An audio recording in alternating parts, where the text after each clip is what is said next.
mimi binafsi naona ni ibada ambazo zimetusaidia, kwa sababu ukija kuangalia katika maisha ambayo tulikuwa tukiishi huko mitaani, tulikuwa ni maisha ambayo tulikuwa tunaishi maisha ya kutisha, lakini kuja kuingia katika imani hii, mimi binafsi naona imenisaidia kiasi kikubwa sana, kwa sababu kipindi hicho katika wakati ambazo nilikuwa nikiishi ama mazingira ambayo nilikuwa nikiishi yalikuwa ni mazingira magumu sana, lakini leo hii huenda hata huko hivi nikitembea watu wanatamani namna ya maisha ambayo naishi.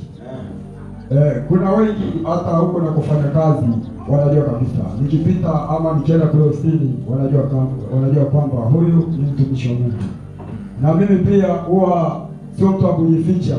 Mimi wanaingia hata kwenye vikao, nikiingia pale mbele nikiomba kwa kufungua kikao.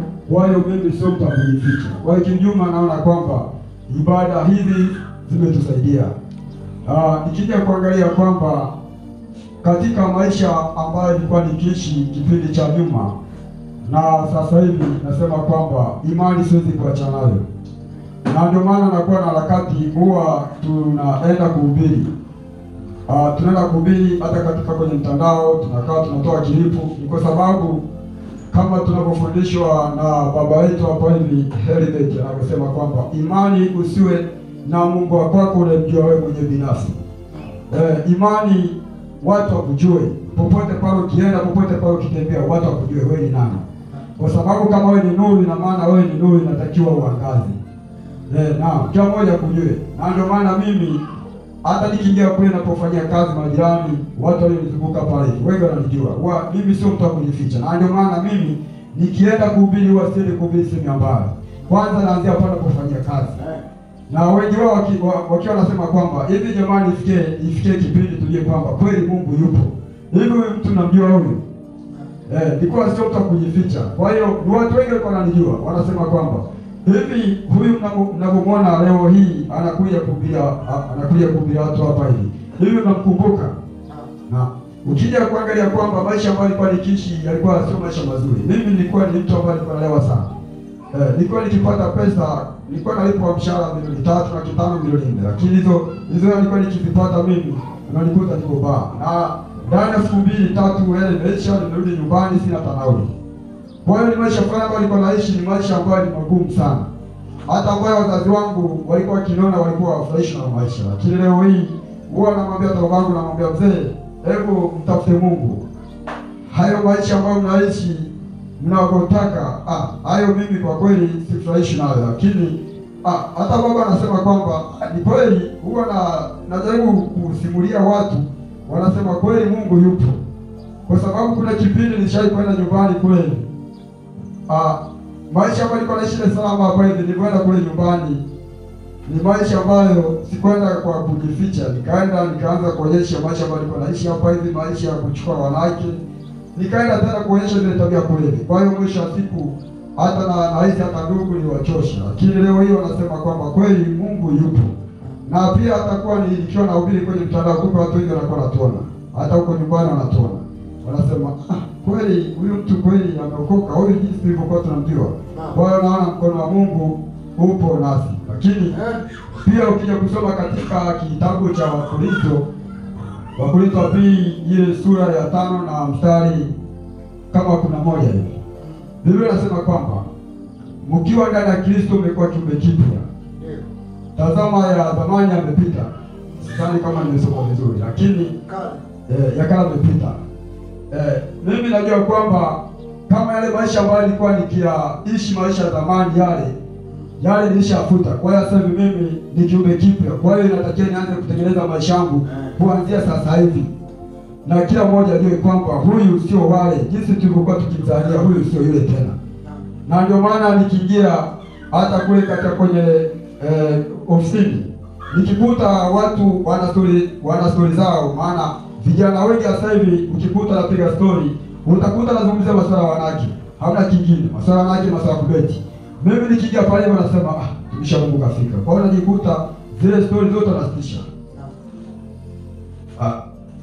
Niseme kwamba Mungu yupo na kweli naona mkono wake. Kwa hiyo mimi huwa nakaa nikitafakari nikisema kwamba kweli Mungu nisaidie niweze kupiga hatua. Niweze kupiga hatua. Na ndio maana nakaa tena nimekaa nafikiria ngoja nitoe kitu hiki. Ngoja nitoe hivi ili isionekane kwamba ni mtu wa kuvutwa ama ni mtu wa kuambia kwamba fanya hivi. Hapana. Natakiwa mimi mwenyewe nijue kwamba mimi ni nani na wewe natakiwa nifanye nini. Amen. Haleluya. Amina. Na mimi nina kila sababu kwanza ya kumshukuru Mungu kuijua neema hii. Najua ni maisha fulani ambayo yanaweza yakaleta mabadiliko tofauti na kule ambako tulikuwa tunaabudu awali. Kule kuna vitu ambavyo unaweza ukakilimishwa na kwamba hivi na hivi na hivi, lakini kikweli binafsi toka nianze kuabudu au toka nianze kusali au kujumuika pamoja na kanisa hili la Kikosi Kazi, nimeona kuna mabadiliko tofauti na kule ambako nilikuwa naabudu. Bwana Yesu apewe sifa. Haleluya. Kule ni mtu ambaye ulikuwa unaendeshwa kwamba uenende hivi, lakini wakati mwingine sio kwa moyo kupendwa, kwa sababu mkoa amesema ishi hivyo, hata kama ni kitu kiko kinyume na maandiko au na Biblia. Akwambia ukienda hivyo na maana unanipinga mimi ni mkuu kuliko ya wewe. Ndio hiyo anasema mkubwa akosei, mtoto ndo anakosea, mtoto ndo akukemewa, mkubwa akemewe. Lakini kwa ibada ambazo zinaendelea, usinenee vibaya kuhani wa Bwana. Mimi ni mpako mafuta wa Bwana. Usimnyoshie kidole, usiguse mboni ya jicho la Mungu. Bwana Yesu asifiwe. Haleluya. Kwa ni maisha ambayo tulikuwa tunaishi hivyo, lakini kiukweli katika ibada ambazo tunajifunza na bado tunaendelea nazo, kuna neno moja ambalo baba yetu amesema tamani kuwa mtu mwingine. Niko natamani kupiga hatua niwe mtu mwingine, na yule si yule ambaye watu walikuwa wananifahamu hivyo au watu walikuwa wananiona hivyo. Basi waone mabadiliko, hakika waseme huyu mtu ni mtu mwingine. Yaani natamani nifike katika kusudi hilo. Nikishafika katika kusudi hilo ya kwamba mimi ni mtu mwingine, naamini nitaendelea zaidi katika viwango ambavyo Mungu anataka niwe navyo. Amina. Kwa hiyo ni machache na Mungu awabariki. Watu Mungu. Amen. Mimi namshukuru Mungu, tena namshukuru Mungu sana kwa sababu hatua ambayo niko nayo sio hatua kubwa, lakini naona at least kama kuna ule mwanga wa kujiona kwamba na mimi kama ni mwanadamu mmoja ambayo kama nimekusudiwa kwamba niitwe mwanadamu. Kwa sababu kuna mazingira ambayo tulikuwa nayo pindi ambapo tunaabudu, tuliitwa walokole, tulikuwa tunatoa mafungu ya 10 tena kwa kusimamiwa haswa mwezi hadi mwezi, kitambulika kwamba unatoa shilingi ngapi na mshahara wako uzungumza kwamba ni bei gani. Aidha kama una jambo lolote unalifanya, ujue ya kwamba upige mahesabu mpaka kuhani wa Bwana aseme ni shilingi ngapi ambayo unapata kwa kila mwezi. Kweli, lakini katika maisha hayo tulielewa huko kwa muda mrefu kutoka udogo tuseme. Lakini kwa hatua niliyokuwa nayo na kipindi kile, naona ni vitu viwili tofauti kabisa. Na ndio maana kuna wakati nakuwa na ujasiri nikiwa na hao makuhani ambao ni ndugu zangu, ni wazazi wangu. Hata karibuni hapa na kuna siku rahisi tulienda kuhubiri mahali fulani huko Magara, kuna siku moja ndio Kingubi. Nikakutana na babu yangu ambaye ni zamana na ni mchungaji wa TG. Tulikuwa tunaongea baadhi ya mambo, akaniuliza maswali. Baada ya kumjibu alifikia hatua akasema, "Kuna hatua uliyokuwa nayo, mimi naona kwamba si tungetembea katika hatua hiyo."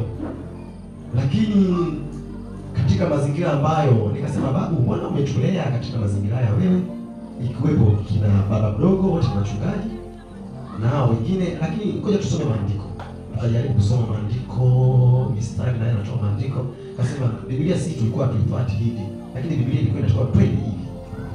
Kwa mazingira haya, kwa hatua mlizokuwa nazo nyinyi huko mnakoabudu, huko ndio mnastahili. Ingekuwa mimi miguu yangu iko vizuri na mimi ningeenda. Kwa ni mchungaji huyo ana kanisa, kaliacha kule vijiji, kaja huko kwa ajili ya shida fulani. Sasa kwa mazingira hayo, kupata ujasiri hadi kuongea na hawa wanaoitwa makuhani inakuwa ni changamoto sana. Sababu gani? Hawa wamejivika katika mamlaka fulani ambayo kuonekana kwamba katika dunia au katika waumini wao ndio kila kitu. Na kweli na sisi tukuwepo katika mifumo hiyo. hata kama jambo baya unaliona kabisa baya, lakini kuhani kasema kweli tulikuwa tunazini, tunafanya ubaya, tunafanya uongo juu ya kazi zetu, lakini wakati mwingine ile dini ambayo au ile sehemu au ile ulokole au hujatusaidia chochote, tunatoka kanisani alafu tunaenda kupanga mipango mibaya tukifanya mipango hiyo. Sasa nimwambia babu, katika mazingira hayo ukiangalia, je, nikamuuliza swali, ukiangalia katika kanisa lako kabisa, mtu ambaye anayefanana na andiko hili na hili na hili yupo? Akasema hapana. Nikasema kama hapana, je, mimi ningekuwa na usalama mpaka hivi leo ningekuepo kama hivi nilivyo nao? Nisema unaposema at least hii ndio njia ya kweli. Sasa ninachosema kwamba katika mazingira hatua nilizokuwa nazo si kubwa, lakini wakati mwingine nitaweza kuwa na ule ujasiri wa kukaa kuongea na mtu mawili matatu. Kwa sababu hata zile hatua za kwendaga mitaani kwenda kuhubiri, nakumbuka kipindi mimi nilikuwepo wameliuka mzee wa kanisa. Alafu pia pindi ambapo wametuweka kama vile viongozi. Kuna siku moja nikaoji, mimi mbona swala la uongozi wa kanisa nilikaa kwa muda fulani, lakini mbona mchungaji hivi siuelewi? Tulikuwa na huyo shemeji yangu Petro, naye pia alikuwa mzee wa kanisa, katibu wa kuhesabu hela. Kweli kwa zile hatua nazo, akisimama akihubiri, watu wanasema kwamba wanafananisha na mchungaji mmoja anaitwa Mwakasege. Akasema injili yako hii ni injili top sana, na ashaandaliwa kufunguliwa kanisa hapo alipo mara nyingi sana. Lakini kwa mazingira tuliokuwa nayo kiukweli hadi sasa kweli hatuna, mimi kama mimi sina viwango kabisa, lakini ile hatua ya kutoka mitaani kabisa kumwambia jamani Yesu anaponya, I say hadi ni hatua, mimi naona kwamba ni hatua fulani ambayo kubwa sana.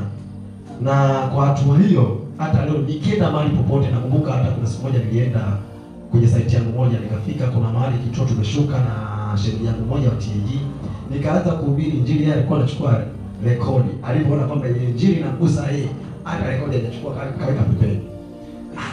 Sasa akasema usiendelee tu kuchukua, lakini baadaye akaona mbona haya ndio tunayofanya sisi kwetu. Sasa huyu kaja kunisema mimi au la? Nikasema Biblia ndio inasema hivyo. Kuna siku tumekutana tena, akasema kwamba kwa mazingira haya wamekutana na mzee wa kanisa ambaye ni mjomba wangu, yule ambaye anasema hata juzi nimehakikisha kabisa, yeye mwenyewe hakikisha kabisa, naye akasema kwamba kweli nilikuwa na shilingi 40 60 siendi kanisa. Najua kwamba na shilingi 50 naondoka nayo, alafu 50 imebaki nyumbani, bila hivyo siendi kila siku na chochote. Sasa wakatengeneza ubishano kati ya wao na mimi, nikasema hapana, akiwepo babu yupo. Tukaendelea na yeye, alikuwa anataka kufidia kwa sababu siku ile nilipokuwa na hubiri anaona kwamba nimemgusa. Kaongea baadaye kilichotokea kwamba baadaye mzee akasema nyie tu mnavutia kwenu, lakini kwa mazingira hii ndio injili. Kuna muda akasema tuombe wakati wa kuondoka, tukaanza kuomba pale, watu walijaa nje. Nikashangaa ni nini ile anatoka, akasema mtumishi ungetuita, vijana wamejaa pale nje kibao. Lakini yule shemeji alipotoka, kila mtu anaona anataka kulioji nini, yeye akaachwa pale. Nikasema kuna nini? Kumbe mazingira aliyokuwepo, ninaamini ya kwamba ukiwa unafanya kitu, unasoma kitu na unakitenda, ina maana kwamba upo katika ile njia. Lakini sio watu wanakwambia kwamba bwana, neno la Bwana linasema kwamba wewe utalaaniwa ukinyosha mkono, mtu akifanya hivi utalaaniwa, ukimwambia mtumishi wa Mungu hiki hapana, utalaaniwa. Hapana, bali fanya kitu, na unapoenenda na kile kitu kama neno linavyosema, utakuwa na ujasiri kwa kumwambia mtu hiki ni kibaya. Lakini ukiwa kwamba wewe unamwambia mtu kibaya alafu unafanya, hata kama kesho utaongea, kesho utakuwa na ujasiri, sababu kana unajua kwamba Bwana anajisema mwenyewe. Na ndio maana hata sasa najua kwamba mimi naweza kuzungumza mahali popote, sababu gani? Jinsi ninavyoishi yale ya matokeo ambayo yapo katika mfumo wa maisha yangu, ndipo nitaenda kuambia wengine. Na kwa hilo mimi kweli niseme kweli nimshukuru Baba Herbert pamoja na kanisa pamoja na mzee wetu Mbarikiwa. Naona kwamba kuna kitu ambacho wamenipatia ni mimi mwenyewe sasa niwe na hatua zile za kushika yale ambayo nafundishwa, naelekezwa, niendelee kuyafanya kwa namna nyingi sana, nitakuwa salama. Sababu gani? Kuna roho ambazo natamani niwe nazo. Kwa mfano, kuna baadhi ya roho za watumishi sitaweza kuwataja, lakini natamani tu hizo roho niwe nazo, akiwepo mtumishi Gamakwa, Yusto. Nikiangalia zile hatua walizokuwa nazo, hata juzi tulikuwa mahali tunazungumza na nani na Samuel, tukasema yule Gamakwa ana roho nyingine, lakini kila mtu nikasema ana roho nyingine, lakini hata yule unamwangalia kwanza aongei kama mimi. Kuna kipindi nilikuwa kule siongei ndani ya kanisa, lakini moyo wangu unajua kweli ninachofanya hiki si halali, hiki ni halali. Lakini utashangaa mtumishi wa Mungu anakubariki sana, anakuambia kwamba huyu mtumishi wa Mungu sana, hata ukienda mahali popote kusikia. Na hata siku moja nakumbuka kuna mchungaji mmoja ambaye ni mko wangu na mwingine ni kaka yangu, walikuja hapa nyumbani, walituombea maombi fulani hivi, tunapata gari baada ya miezi mingapi? Ndio maana sasa kuna miezi tunasema wewe lazima mwaka huu tuchukue, kwa sababu tushawekea baadhi ya vitu akafanya katika mazingira. Mimi nikazicheka na maombi, kwa sababu gani? Nikajua kwamba tayari hawa sasa na mtu ambaye aliyokula kande kashiba. Mimi mwenyewe ananiombea habari ya gari, gari yenyewe sihitaji, pikipiki yenyewe sihitaji, hapa nilipo wananiambia habari ya gari, haina shida. Lakini moyoni nikasema ni maombi fulani, lakini ninachosema hatua niliyokuwa nayo sasa, Mungu anizidishie niendelee kuyaishi yale ambayo nafundishwa na naelekezwa. Amina. Amen.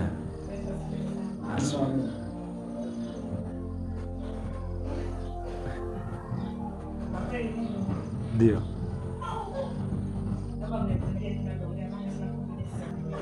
Ongea, tunakusikiliza.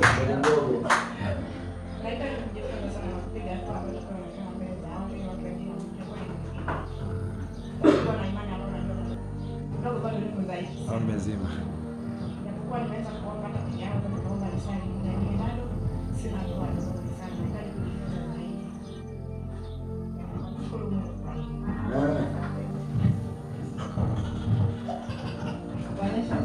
Amen. No. Ndio.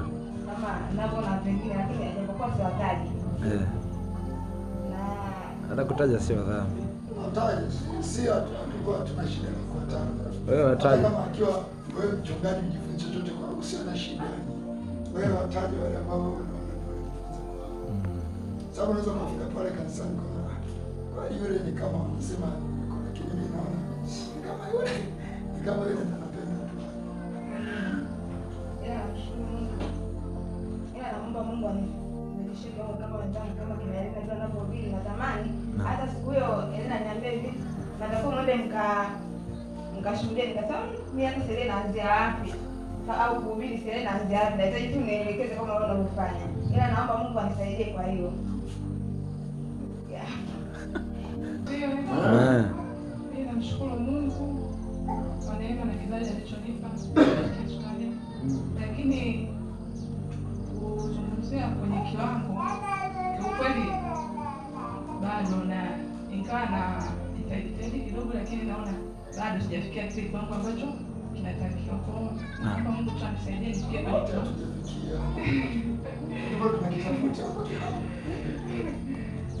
Kwa mimi ndio Mungu awabariki. Mimi namshukuru Mungu kwa neema yake, upendo wake. Mimi sina kiwango chochote. Ndio. Ila natamani. Hatua fulani ambazo nizipende. Natamani hata kuhubiri, lakini ndio hivyo. Ndio hivyo ni.